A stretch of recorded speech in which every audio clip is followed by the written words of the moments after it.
আসসালামুআলাইকুম বন্ধুরা, কেমন আছেন সবাই? MR মাজিদ ফ্যাশনের পক্ষ থেকে আমি মশিউর রহমান মজিদ আপনাদের জানাচ্ছি আন্তরিক শুভেচ্ছা। কেমন আছেন সবাই? আশা করি সবাই অনেক ভালো আছেন। তো বন্ধুরা, আজকে আমি নিয়ে এসেছি আপনাদের সামনে কামিজ কীভাবে সেলাই করতে হয় সেই ভিডিও টিউটোরিয়াল। তো চলুন শুরু করি। তো বন্ধুরা দেখুন, সর্বপ্রথম আমরা গলার পট্টির বাইরের দিক দিয়ে ভাঁজ করে চিকন করে একটা সেলাই করে নেব উল্টা দিকে কাপড়ের। তো বন্ধুরা দেখুন, আমরা আরেকটি কথা বলে রাখি, যদি কেউ আমাদের এই কামিজের ড্রয়িং ক্লাস এবং মাস্টার ক্লাসটা মিস করে থাকেন বা কাটিং ক্লাসটা যারা মিস করেছেন, তাদেরকে আমি বলছি আমাদের এই ভিডিওটার লাস্টে স্ক্রিনের মধ্যে আমি ওই ভিডিওগুলো আপলোড করে দেব। আপনারা অবশ্যই ওটা দেখে নেবেন, তাহলে আমি আশা করি আপনাদের এই জীবনে আর কামিজ কাটতে কোনো সমস্যা হওয়ার কথা না, কারণ আমি সব ধরনের সাইজের সব ধরনের মাপ আমি ওখানে বুঝিয়েছি। তো ওটা দেখলে আপনাদের কাছে সেলাইতে কোনো বিষয়ই না, অন্য অন্য কামিজ কাটতেও খুব সহযোগিতা হবে। তো বন্ধুরা, তাহলে আমরা প্রথমে গলার পট্টির বাইরের দিকে সেলাই করে নিচ্ছি উল্টা দিকে কাপড়ের ভাঁজ করে। ওকে, দেখুন এবার আমরা কি করব, এই কাপড়ের সোজা দিক অথবা সিধা পাশে গলার পট্টিটাকে বসে দেব। দেওয়ার পরে গলার ভিতর দিয়ে আমরা একটা সরাসরি সেলাই করে নেব। তারপরে আমরা কি করব, উল্টে দেব।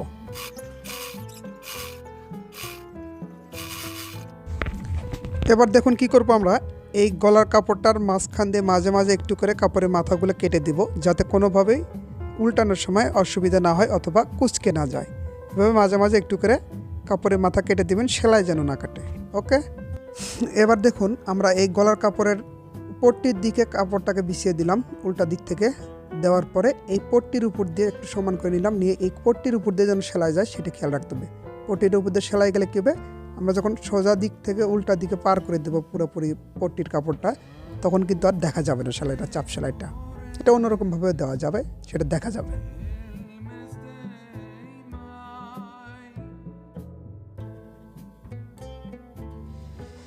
দেখুন বন্ধুরা, আমরা এটাকে উল্টা দিকে ভিতরে পার করে দিলাম। এখন দেখুন এ পাশ থেকে কিন্তু আমাদের কোনো রকম চাপ সেলাইটা বোঝা যাচ্ছে না, কারণ এটা আমরা পট্টির উপর দিয়ে সেলাই দিয়েছিলাম। এই দেখুন সেলাইটা পট্টির উপর দিয়ে চলে গেছে। এখন আমরা এই দিক দিয়ে হাত দিয়ে সেলাই দেবো বা হাতের সেলাই দেবো।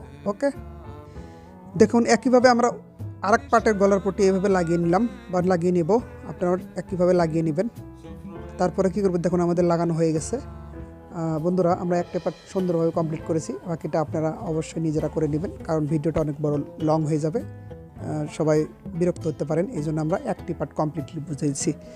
এবার দেখুন দুই কাপড়ের সোজা দিক অথবা সিধা দিকটাকে ভিতরে রাখবো। সোজা অথবা সিধা দিক ভিতরে রাখার পর এখন কাঁধ সেলাই অথবা পুট সেলাই রাখবো। দেখুন দুই সোজা কিন্তু ভিতরে, এখন উল্টা দিকটা বাইরে আসছে। এখন একদম সোজা এর উপর দিয়ে সেলাই দেবো অথবা পুটের উপর দিয়ে বা কাঁধের উপর দিয়ে সেলাই দেবো। এটাকে আমরা দুইটা সেলাই দেবো।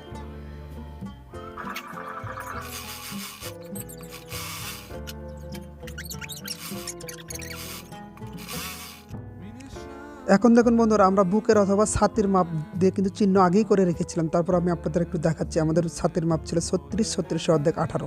এবার 18 ইঞ্চি থেকে সেলাই শুরু করব। হাত আমি এর আগে অন্যভাবে লাগিয়েছিলাম, আজকে আমরা সাইড আটকিয়ে দিয়ে ভিতরে গোল করে সেলাই করব। আপনারা যেভাবে ভালো লাগে সেভাবে লাগিয়ে নেবেন, সমস্যা নেই। এরপরে দেখুন আমরা শেস্ত বা যে পেটের মাপটা নিয়েছিলাম, সেই শেস্ত থেকে পেটের মাপটা দিলাম। পেটের মাপ ছিল আমাদের 32 অর্ধেক দিয়েছি আমি 16। তাহলে এখান থেকে 16-র উপর দিয়ে সেলাইটা যাবে। ঠিক আছে, ওকে। এবার দেখুন আমরা হিপের মাপটা দিচ্ছি। হিপ ছিল আমাদের 38-এর অর্ধেক কত হলো 19। তাহলে 19 ইঞ্চি পর্যন্ত আমাদের সেলাইটা নিয়ে যেতে হবে। তাহলে আমাদের সব জায়গাতে কিন্তু মাপটা অ্যাকুরেট থাকলো, তাহলে আমাদের সেলাইয়ের সময় আর ঝামেলা হবে না এবং পরার সময় কিন্তু আর টাইট অথবা লুজ হওয়ার কোনো সম্ভাবনা নেই। আমরা 3টা জায়গাতে মাপ দিয়েছি, ছাতিতে, পেটে, আর একটা হচ্ছে হিপে। সেলাইয়ের সময় নিখুঁতভাবে মাপটা দিলাম, যাতে আমরা সেলাইটা অসুবিধা না হয়। ওকে, এখন এই সেলাইটা হচ্ছে মেইন। বন্ধুরা, এই যে আমরা যে সেলাইটা করলাম, সেলাইটার ঠিক যেখানে আমি চিহ্ন করেছি, সেলাইটা কিন্তু ঠিক সেইখানে নিয়ে গিয়ে শেষ করতে হবে। এটা অনেকজনই সাইড সেলাই ভালোভাবে দিতে পারেন না। কেউ নিয়ে গিয়ে সাইডে গিরো দিয়ে দেয়, কেউ আটকিয়ে দেয়, কেউ কমায় ফেলে, এর জন্য পরে আর প্লেটটা সুন্দরভাবে উল্টাতে পারে না। এখন দেখুন আমি যেখানে সেলাইটা শেষ করছি ওইখান থেকে আবার ডাবল সেলাই করে দেব। এটাকে আমরা ঘুরে দিতে পারি, সুই থাকা অবস্থায় এটাকে কাপড়টাকে ঘুরে দেব। দিয়ে দেখুন এই সেলাইটাকে আমরা আরও একবার চেক করে নিচ্ছি। দেখুন 19 ইঞ্চিতে, কত ইঞ্চিতে সেলাই রাখছি আমরা? 19 ইঞ্চি। এখন আমরা কী করবো, কাপড়টা ঘুরিয়ে নেব। দেখুন এখান থেকে আমরা আরেকবার সেলাই দিয়ে দেবো, তাহলে আমাদের সেলাইটা ডাবল হয়ে যাবে। দেখেন ঠিক একইভাবে সেলাইটা আমরা এবার নিচে থেকে উপরের দিকে নিয়ে যাব। এখানে ডাবল সেলাই দিতে হয়। ওকে,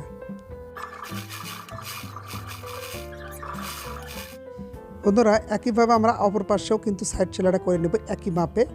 ওকে, আমাদের অপর পাশে সাইড সেলাই হয়ে গেছে। এবার আমরা সেলাই করব সাইডের প্লেট সেলাইটা, সেটা মেইন সেলাই। কামিজের ক্ষেত্রে এটা মেইন সেলাই। দেখুন প্রতি সেলাইটা একটা গোপন টিক্স আছে, এটা আমি আজকে শিখিয়ে দেবো সবার জন্য, নতুনদের জন্য খুব ভালো উপকার দেন। প্রথমে একটা ভাঁজ দেওয়ার পরে আরেকটি ভাঁজ দেবেন সমানভাবে, তাহলে আপনাদের এই প্লেটটা উল্টানোর সময় কিন্তু পাক খাবে না বা ছোট বড় হবে না। আমরা অনেকজনে কী করি, একটা ভাঁজ দিয়ে চিকন, একটা ভাঁজ দিয়ে মোটা, তার জন্য আমাদের প্লেটটা সুন্দরভাবে মুড়াইতে পারি না। কিন্তু আমি কীভাবে বলছি, দুইটা ভাঁজ যেন সমান হয়। প্রথমটা যত বড় ভাঁজ দিবেন, তারপরটা ঠিক তার সমান সমান ভাঁজ দিবেন, তাহলে আর কোনো প্রবলেম হবে না।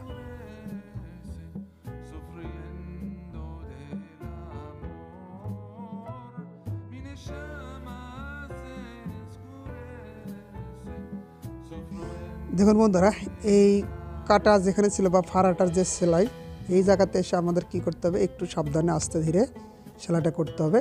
এই সেলাইটা আমরা একটু ধীরে ধীরে করার চেষ্টা করব, তাহলে আমাদের সেলাইটা ভাঁজ করতে সুবিধা হবে কাপড়টা।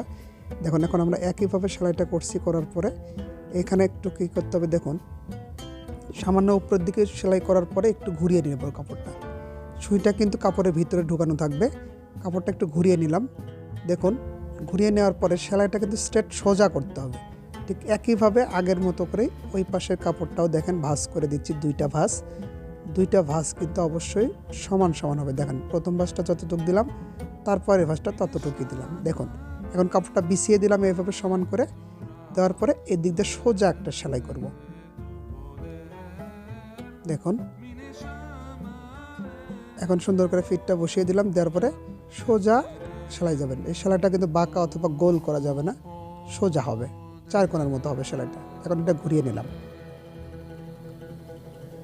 তো বন্ধুরা দেখুন একইভাবে কিন্তু আমরা এই পাশটাতেও কাপড়টাকে ভাঁজ করে একইভাবে সেলাই করে নিচ্ছি। দেখুন দুইটা ভাঁজ অবশ্যই সমান সমান দেওয়ার চেষ্টা করবেন, তাহলে আমাদের প্লেট সেলাইটা করতে অসুবিধা খুব কম হবে। আর চিকন মোটা ভাঁজ করলেই সমস্যা হতে পারে। তো দেখুন একইভাবে আমরা কিন্তু ভাঁজ করে নিয়েছি। এখন আমরা সেলাইটা করে দেব।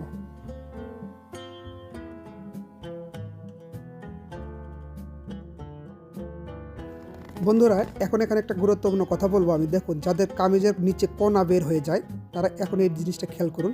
আমরা কি করব, এই সাইড সেলাইটা শেষ হওয়ার আগেই কাপড়ের ঠিক শেষের দিকে যখন যাব, তখন আমরা এখানে আবার একইভাবে সমান করে দুইটি ভাঁজ করে প্লেটের ভাঁজটা আমরা এখনই দিয়ে দিব। দেওয়ার পরে তার উপর দিয়ে সেলাইটা নিচের দিকে দিয়ে দেব। দুইটা ভাঁজ কিন্তু আমি দিয়ে দিলাম, দিয়ে এখন এর উপর দিয়ে প্লেটের সেলাইটা হবে। তাহলে আমাদের আর কামিজের কোনাটা যে বের হয়, এই কোনাটা আর বের হবে না।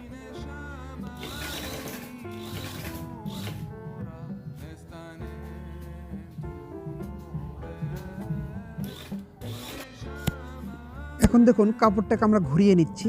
ঘুরিয়ে নেওয়ার পরে ঠিক আবারও ওই পাশে যে ভাঁজের সাইডটা, এবার আমরা কী করবো, এই ভাঁজের সাইড দিয়ে সেলাইটা আবার প্লেটের উপর দিয়ে করে দেব। দেখুন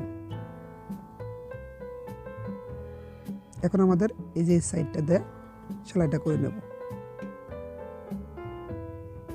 একটু ঘুরিয়ে নিয়ে একটু সেলাইটা তুলে নিচ্ছি আমি। ওকে, এবার দেখুন আবার এই ফিটটা তুলে দিবেন। দেওয়ার পরে এই যে এখন আমরা এই ভাঁজের উপর দিয়ে সেলাইটা আবার সাইড বরাবর করে দেব। তো আমি একটি সাইড কমপ্লিট করার চেষ্টা করব, আপনারা একইভাবে আরেকটি সাইড আপনারা নিজেরা সেলাই করে নেবেন। দেখুন আমি একই নিয়মে কিন্তু আবার এই ভাঁজের দিক দিয়ে সেলাইটা করে দিচ্ছি।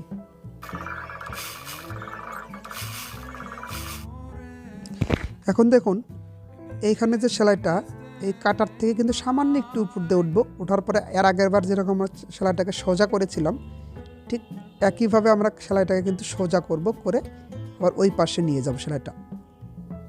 দেখুন একদম সোজা হচ্ছে সেলাইটা। এবার আবার ফিটটা তুলে দিলাম, কাপড়টাকে একটু ঘুরিয়ে নিলাম, নিয়ে একইভাবে আবারও এই সাইডে ভাঁজের উপর দিয়ে সোজা সেলাই করে একদম নিচে পর্যন্ত চলে যাব আমরা।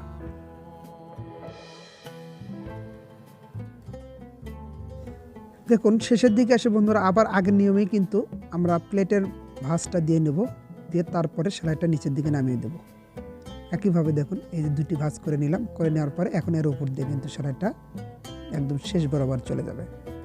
ওকে, দেখুন আমাদের সেলাইটা কত সুন্দর ফিনিশিং হয়ে গেছে। একইভাবে আপনারা ওই পাশটা সেলাই করে নেবেন। দেখুন এখন আমরা কি করছি, প্লেট সেলাইটা করছি।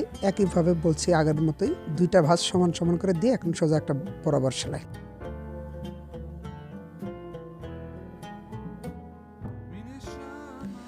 দেখুন একইভাবে আমরা আরেক সাইড যে প্লেট সেলাই করিনি, সাইডের সেলাই, তার জন্য কি করলাম, একইভাবে দুইটা ভাঁজ চিকন করে বা মোটা করে যেভাবেই দেন না কেন, এটা অবশ্যই সমানভাবে ভাঁজ করে নিলাম। নেওয়ার পরে এর উপর দিয়ে আমরা সেলাইটা দেবো, তাহলে প্লেট ভাঁজ করার সময় কিন্তু আমাদের আর কোনাটা বের হবে না। দেখুন একইভাবে আমরা দুইটা ভাঁজ দেখুন সমান করে দিচ্ছি, খেয়াল রাখবেন এইভাবেই দিতে হবে আপনাদের।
দেখুন আমাদের প্লেট সেলাইটা কত সুন্দরভাবে মিলে গেছে। এখন আমাদের বাকি কাজ আছে হচ্ছে হাতা লাগানো।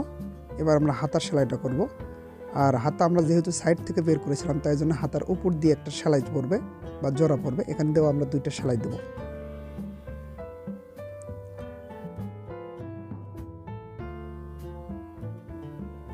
তো বন্ধুরা দেখুন জয়েন্ট সেলাই হয়ে গেছে। এখন আমরা কি করব, প্লেটের ভাঁজটা চিকন করে দিলাম, একটা ভাঁজ দিলাম, ঠিক একইভাবে আর একটা ভাঁজ দেব, দুইটা ভাঁজ দিলাম।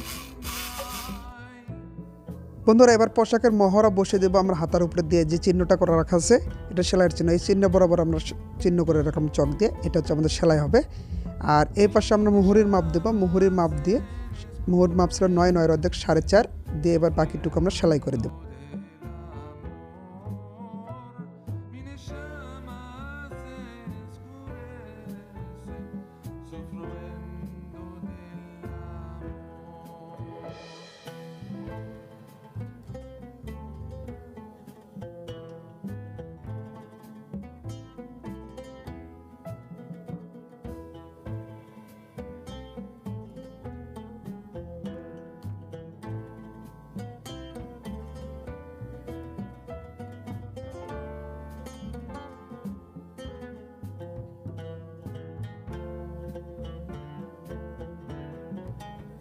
বন্ধুরা এবার দেখুন আমরা কি করব, পোশাক রাখবো উল্টা আর হাতা করলাম সোজা, করার পরে এবার সোজা হাতাটা উল্টা পোশাকের ভিতরে তুলে দিলাম। দেওয়ার পরে পুটের যে সেলাইটা আছে এই সেলাইটার সাথে আমাদের করতে হবে কি, হাতার যে জয়েন্ট সেলাইটা দিয়েছিলাম উপরে, এই সেলাইটা এক জায়গায় করব। করার পরে কি হবে, এখন গোল করে সেলাই করব, দুইটা সেলাই করতে হবে।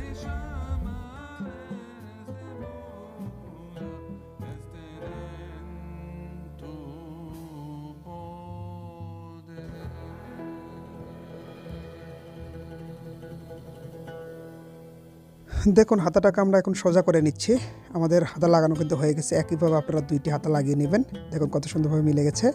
তো বন্ধুরা এই ছিল আজকে আমাদের কামিজ সেলাইয়ের পর্ব। আপনারা যদি কোথাও বুঝতে অসুবিধা হয়ে থাকে আমাকে অবশ্যই কমেন্ট বক্সে জানাবেন, আমি আপনাদের উত্তর দেওয়ার চেষ্টা করব।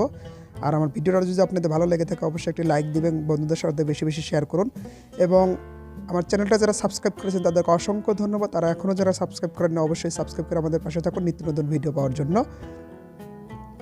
তো বন্ধুরা, দেখা হবে আবার পরবর্তীতে কোনো ভিডিওতে। সে প্রত্যাশায় সবাই ভালো থাকবেন, সুস্থ থাকবেন। আল্লাহ হাফেজ। আসসালামু আলাইকুম।